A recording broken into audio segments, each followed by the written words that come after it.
Hello, and welcome to another episode of the Femininja Project. And thank you so much for tuning in. I have another fantastic guest with me today. Her name is Tamar Lawful.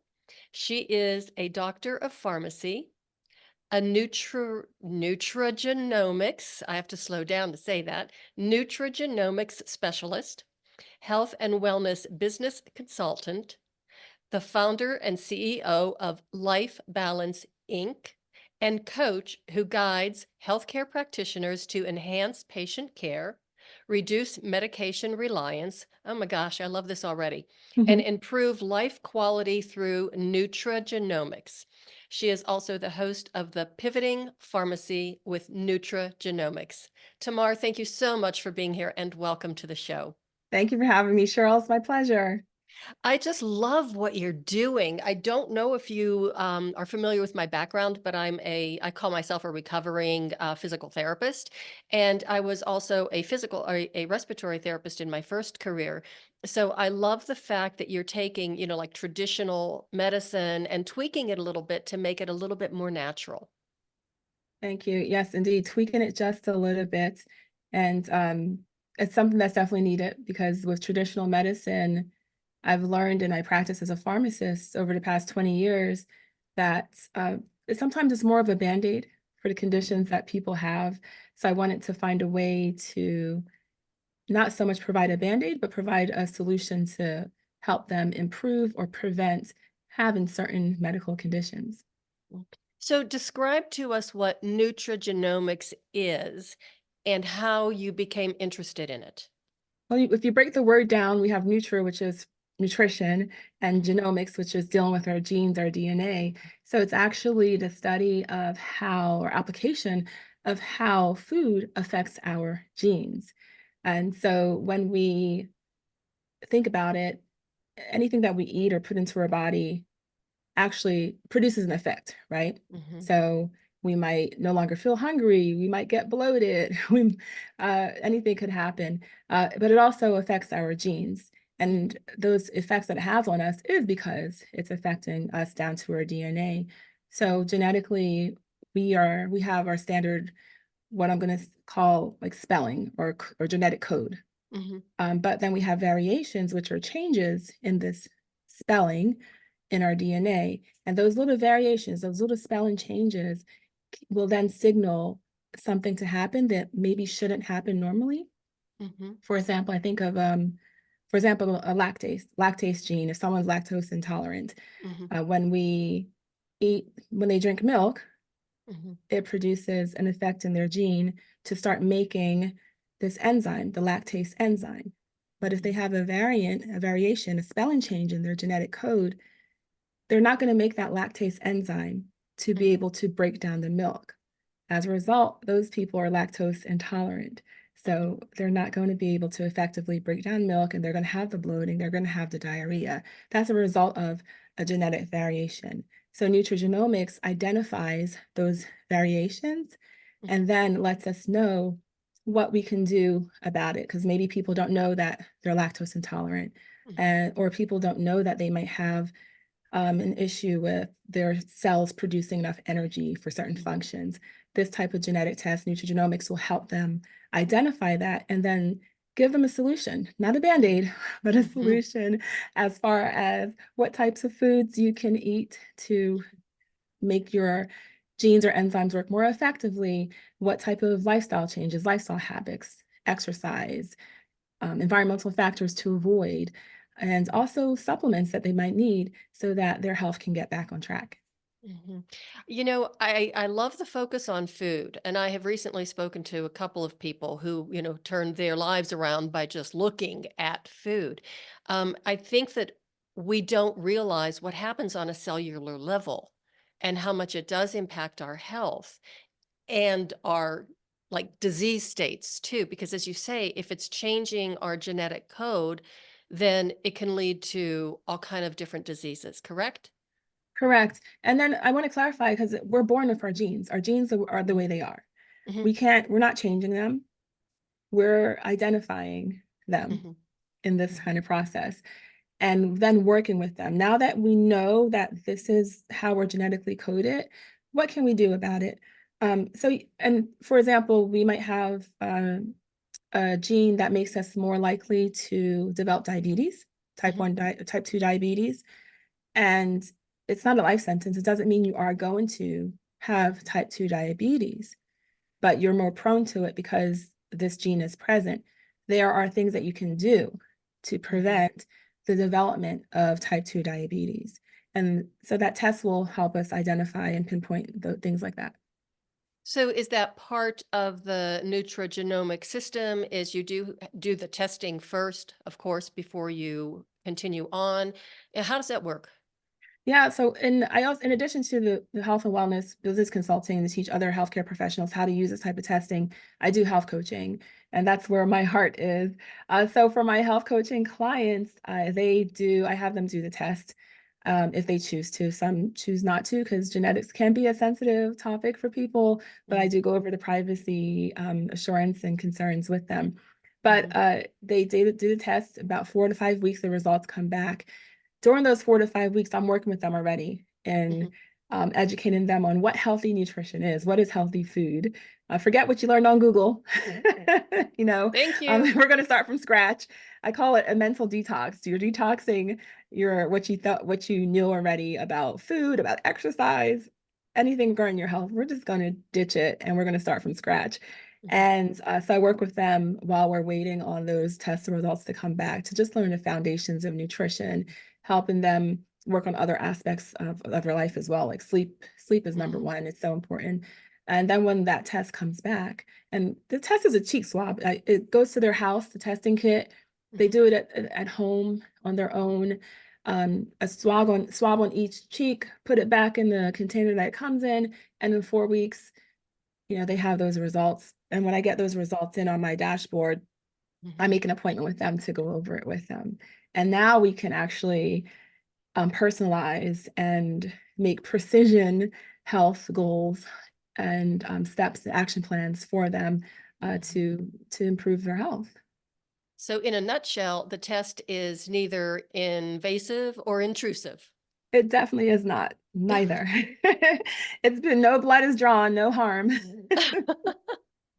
Okay, and I love the fact I like to think of well, number one, there's so much confusion about nutrition, and it shouldn't be that way. It should be more simple. But when you look at what think is healthy food and is advertised as healthy food, I think that's where a lot of people just get off track because we have a tendency to believe, well, if it says, this healthy whole food, and then if you flip the package over and start reading the ingredients, it's like, I don't think so. I can't even pronounce half of these ingredients. That is so true, Cheryl. I tell my clients if you can't pronounce it, put it back on the shelf. As a matter of fact, you shouldn't be shopping in the middle of a grocery store. Hmm. Shop around the perimeter because I don't know if many people realize the perimeter of the grocery store is where most of the unprocessed foods are kept. The eggs, the milk, the vegetables, all that Hmm. produce. Even at the deli where you have the fresh meats, it's not in the middle of the grocery store. It's on the perimeter. So shop the perimeter of the grocery store. And you're so right. There's a lot of confusing information Hmm. out there Hmm. about what's healthy.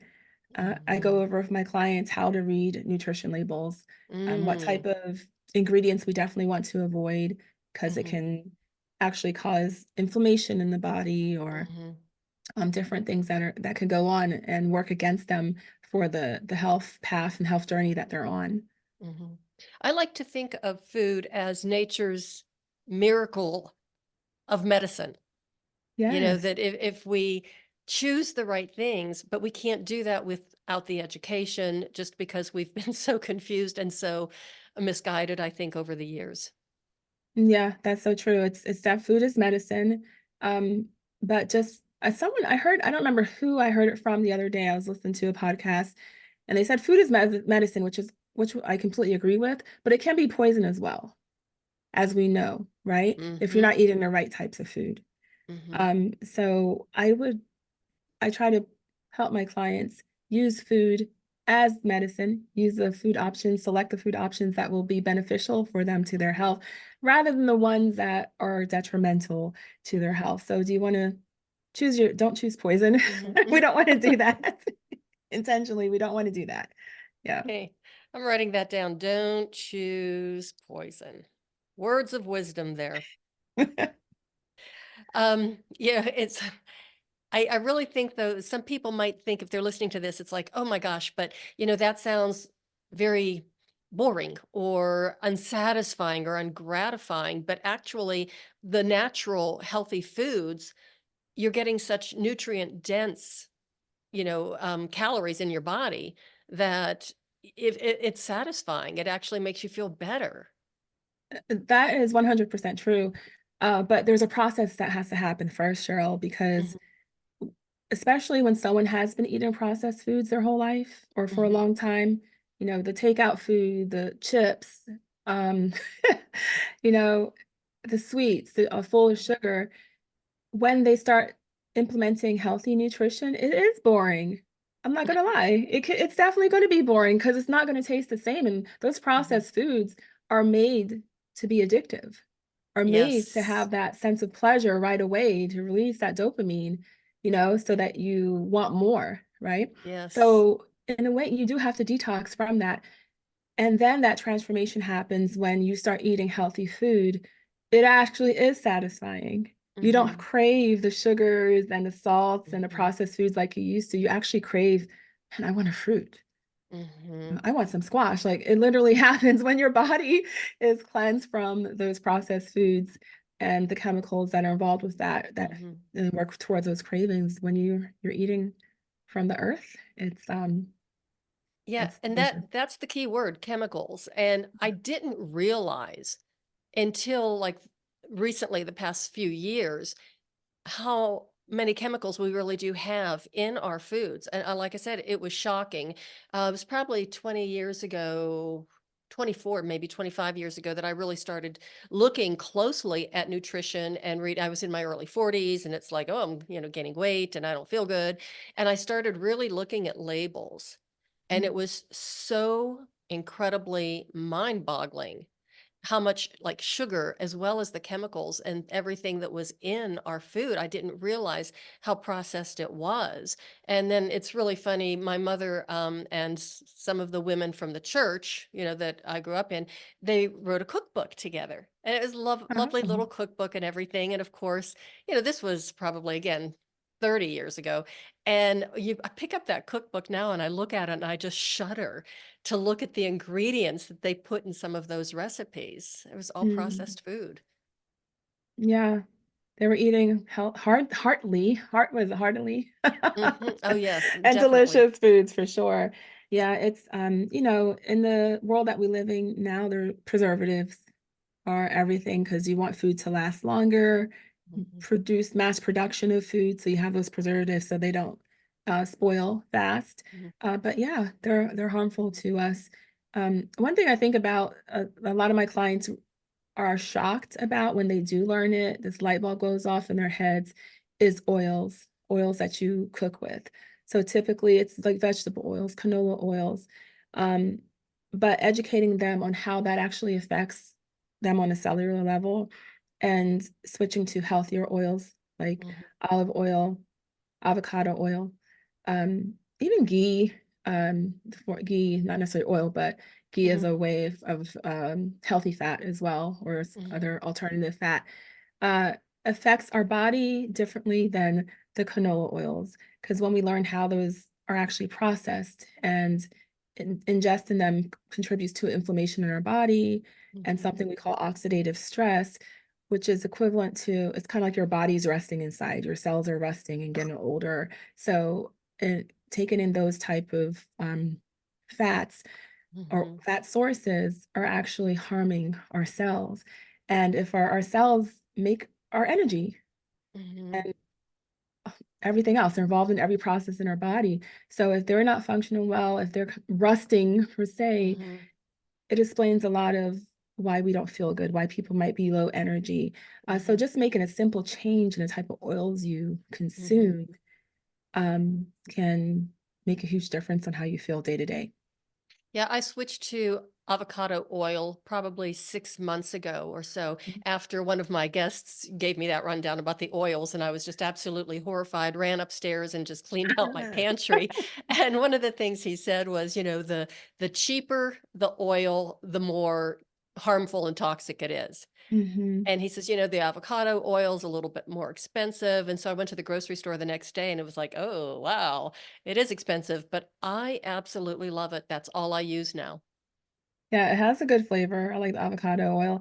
Or Hmm. if you, yeah, for cooking purposes.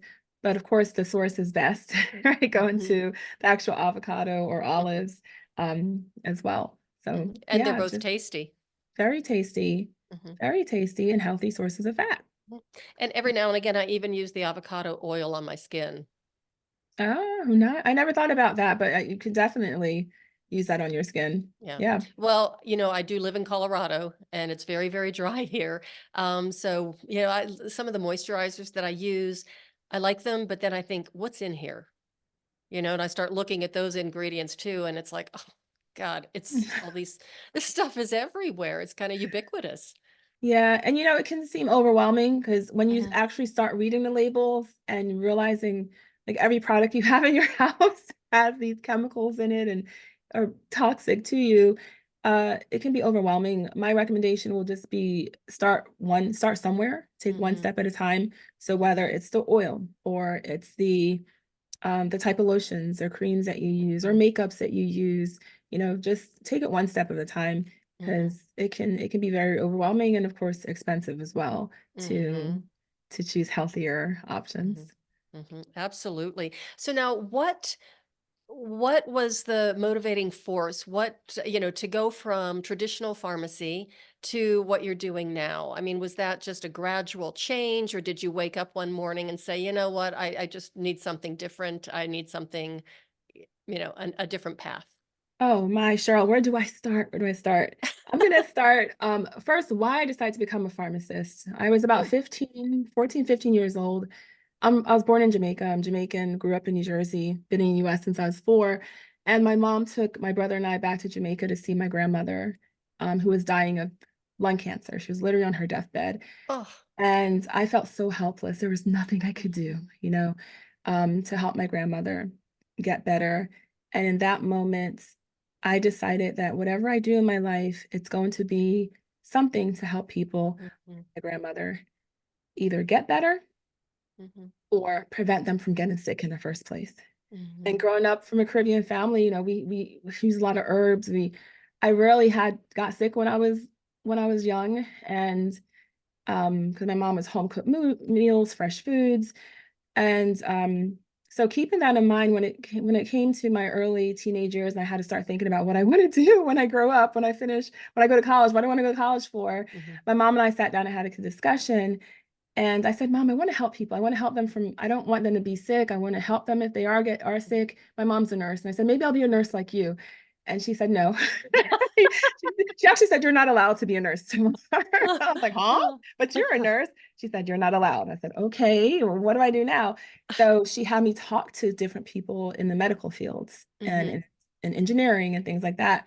I learned about pharmacy. You can use these drugs to help people get better. mhm, What? But then I had some skepticism. Do they really work?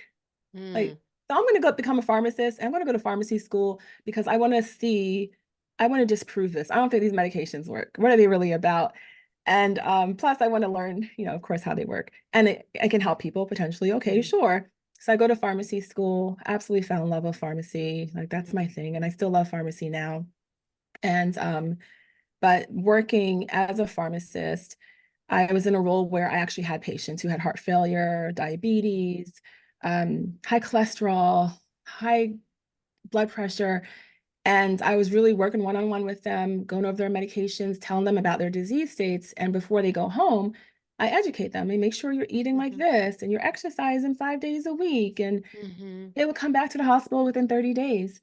And I mhm, was like, this isn't working. Like they're still coming back and mhm. they're leaving on more medications. Their doses are being increased. What am I Right. doing? It's that I want to help people get better. And I feel like Mhm, I'm just keeping them stable, mhm, So that's when I started really looking into how to help people. So I went into health coaching and training, and I learned all about nutrition. It was a nutrition-based focused program, and I was Mhm. floored, Cheryl. I did not Mhm. realize the extent to which nutrition really has on our health. And it made sense that some of the things that I was counseling patients on, but now really understanding the extent to which nutrition has impact on our health. And in some of my studies, I became a ketogenic nutrition Mhm. specialist. Mhm. And in those studies is where I came across nutrigenomics, where there was like one sentence that our genes are affected by the foods we eat. I said, Mhm. what? Mhm. So I studied nutrigenomics and decided that this is it. This is a tool that I Mhm. can use to help people stay on track with their health, because Mhm. it's not me telling them what they need to do. It's their DNA telling them Mhm. what they need to do. Mhm. So that's First how I came across it. Well, first of all, I love your spirit, the tenacity, well, I don't even think does this stuff even work anyhow. I'll just go to school and figure it out and have them prove it or disprove it.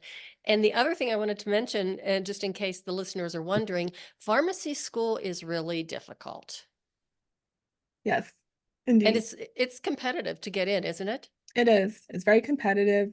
We have residency programs like medical doctors as Hmm. well, extremely competitive to get into those as well.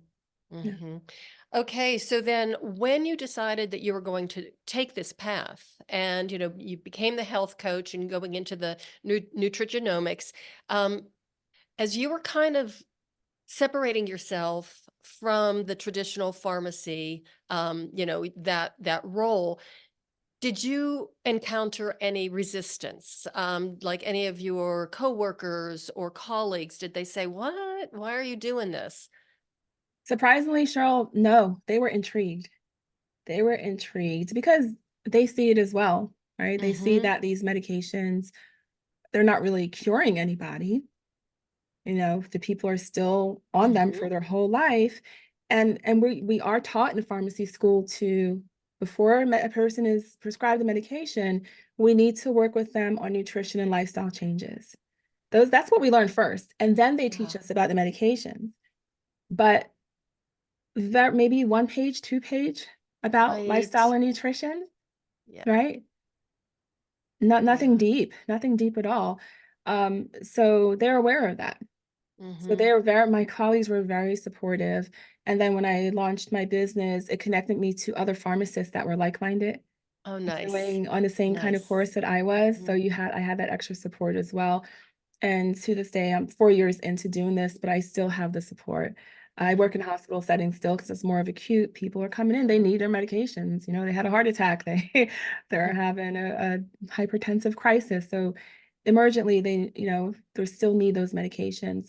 But on the outside of things, let me figure out how can I help these people Mm-hmm. to control their blood pressure, control their diabetes, and actually hold their hand, walk side by side with them to Mm-hmm. help develop these habits on a day to day. Hmm. That really, number one, it cheers me up. It gives me hope. I did not realize that your program included that, and the fact that your colleagues understand that philosophy as well and understand the root cause of disease and illness. Hmm. And but without, saying lifestyle, like I think sometimes people don't even want to reach out for help because they don't want to be either, shamed or put down or whatever because they have these habits of, choosing bad, making bad decisions. It's like when I was a respiratory therapist and it's like, well, tell people not to smoke. It's like they know not to smoke. Right, They don't need me telling them. right. They know. And that's the truth. People know what they need to avoid for their Mhm. health. Mhm. Developing habits, maintaining those habits is very difficult to do on your own. Mhm. To do on your Mhm. own. And that's why those patients that I counseled about, oh, you got to stop smoking, limit your salt intake, Mhm. limit your carbs, make sure you're Mhm. exercising 150 minutes a week. That's 30 Mhm. minutes every day, Mr. Smith. Mhm. You know, that's doable, right? Yeah, Dr. Mhm. Shamar, it's doable, but they don't do it, you know. So actually implementing those changes and maintaining them is difficult without somebody by your side. Yeah. So you've got your clients are so lucky because they have you as a coach and you can, help them through that and give them the motivation. Do you ever suggest to your clients to have a partner, like an accountability partner in the home or a friend or whatever? Because I could imagine that maybe some people who are going through this transition might actually have family members or friends who are in the same boat. That is an excellent point. It's true. I encourage them to have accountability partners. I only do group coaching. So Hmm. within the group, they can connect with each other. We have our private platform that I use where we have our chat. Hmm. And I am their number one accountability person as well, because we meet once a week, but in between those sessions, they can message me, ask Hmm. me questions, me and my team. For example, I had one client, she was grocery shopping and she decided she was thinking about getting a keto bar. So she takes a picture of it and says, "Hey, should I get this?" And she sends it. So it comes through to me and I'm like, "Oh, okay." I have a message from my client. And so I said, "Are you on keto diet?" I don't teach diets. Like I don't, Right. no, absolutely not. I'm a keto specialist, but we're not going to do that because it's not for everybody. Um, so I said, "Are you on keto?" And she says, "No." And I said, "Look at the fat content." She said, "Okay." She says, "But it's no carbs." And I said, "Yeah, you're right. It's no carbs, but you do eat carbs, right?" She says, "Yes." So I say, "If you are not on keto, don't touch that because what's going to happen is you're going to gain weight and your goal is to lose weight." So with Hmm. keto, it's high fat, moderate protein, low carb. But it only works if you're doing a keto diet. Now, if you're Hmm. mixing a high fat content meal with a regular carbohydrate meal, you're going to gain weight. There's going to be some problems there. Oh So, my so goodness. being on hand Hmm. to give them information like that, and also hold them accountable check-ins every other day or so to see how they're doing. Forms for them to fill out to update me before our next meeting. But it does help to have someone in the home that's Hmm. supporting you, and all my clients have been women, but interestingly enough, their spouses have benefited from my program as well, because as they change their lifestyle, their eating habits, their husbands are now eating like them. Hmm. Their husbands are now physically active like them. Hmm. They've changed their sleep patterns. Their husbands have changed their sleep patterns Hmm. as well. So I have clients whose husbands are diabetic and their A1C has come down. They have to go to their doctor to get their insulin doses Hmm. reduced. They've lost weight as well. Nice. It's just from my observation, it's just happened naturally that their Hmm. partners have become like their accountability and their support partners as well in their process. Well, let's face it, women are typically the ones who do the grocery shopping, do the cooking, set the schedule. We kind of rule the world in some aspects, I think. Yes. But it must be so incredibly gratifying to you to work with these people and see these results, especially kind of like the, collateral benefits too of the spouses and other family members that may be benefiting from this. It is, and I'll tell you this, I don't know why, but every time I hear they give me an update like, "Oh, I lost X amount of weight," or, Hmm. whatever it is, I feel like it's like the first time I'm hearing it. And Hmm. I'm so happy for them, and, I do get emotional because it just warms my heart because this is my purpose. This is why I went this way, right? To help people make these life changes. So every time they tell me those results and those improvements they're getting, it just, woo, it's like pulls on my heartstrings strings. I love it. Yeah. So that brings me to another question, because I mean, I was feeling very heartfelt about those stories as well. But what do you think that your grandmother would say if she could see you now, what you're doing? Oh, oh, grandma. Now you're gonna make me cry. Oh, I'm sorry. She'll say, "Well done, Tamar. I'm proud of you. Oh, I'm proud that's of so you." wonderful.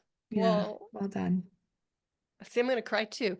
Well, I am proud of you too. I am just so impressed with what you're doing, what you have done, and I really love the fact that you, even though you're doing something that's a lot more alternative healthcare, that you're still able to incorporate the traditional aspect of it, and your background as a pharmacist, as well as this incredible wellness, health and wellness coach. So Thank bravo, you. Thank job you. well done. Thank you, Cheryl.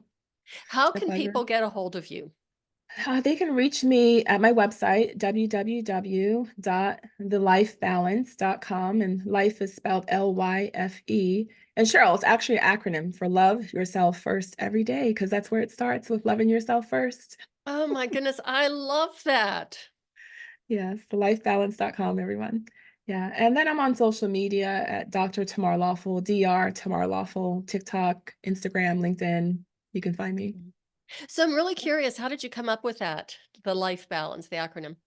Oh, okay. So the part of my story that I did not mention earlier was I was super busy, and my health, like I was gaining weight like crazy after I had my child, my daughter, 5 years ago, almost 6 years Oh. ago. She'll be six next month.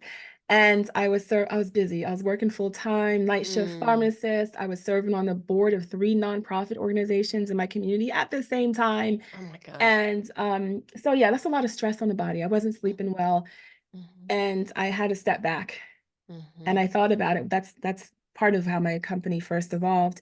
And I said, I need balance in life. mhm, I need balance in life. And so I literally just I went with life balance, LYFE. And then I said, okay, what does this stand for? mhm, I wanted to stand for something. And I realized that it started with loving myself first, mhm, catering to myself first as a mother, as a woman, a healthcare professional. I was programmed to take care of everyone else before myself. And right. that's what I was doing. I was serving the community, not sleeping. I was working, not sleeping, Mhm, mothering, not sleeping. And you feel guilty. mhm, Like, can I have a break? There should be no guilt around that. There should be no guilt mhm, around taking care of ourselves. So I said, you know what? I need to love myself first every day. And because I'm offering a service to others, I'm going to tell them, love yourself first every day. mhm. So that's where that came from. Wow, I love it. That's just wonderful. So, yeah, and kudos to you too for being able to, identify that you needed some self-care and that you needed to take better care of yourself and giving you the space to do it and the permission to do it. Because as you said, that's really difficult. We are programmed to put everybody else first. Yes, But if we don't put ourselves first and take care of ourselves, we can't take care of everybody else. we can't. We have to fill ourselves up first. Mhm. Yeah, so we have Amen. something to give to others. Mhm. Yeah. So, Tamar, thank you so much for being here. I have absolutely loved this conversation, and I love your energy. And I just really, as again, I can't tell you enough, I love your spirit. What do you have any, final pearls of wisdom that you would like to share with the listeners? Yeah, for listeners, definitely, I would say don't feel guilty. I want to go back to love yourself first every day. Mhm. It's whether it's your health, whether it's relationships, whether it's employment, Mhm. that's a mantra that you can remember and should remember, there's nothing wrong with putting yourself first. Mhm. Absolutely nothing wrong with putting yourself first. And when it comes to your health, you have to put yourself first so that you can be healthy, so that you can be around to enjoy time with your family, see your kids grow up, enjoy life. Mhm. You know, it's okay. Well, once again, Tamar, thank you so much for being on the show. This has been absolutely fabulous. It was my pleasure, Cheryl. Thank you so much. I enjoyed it. Everybody, thank you so much for listening. Wow, what an incredible episode, right? Great information. This episode is full of wonderful insights. Please share it with everybody you know, people who might be struggling with their health and wellness. Make sure that you send it to them. Even people who aren't, even if you are in fairly good health, it's always good to have these reminders of how we can be healthy, how to look at nutrition and food. And the most important of all is to love yourself first every day. And that is the way of the Femininja.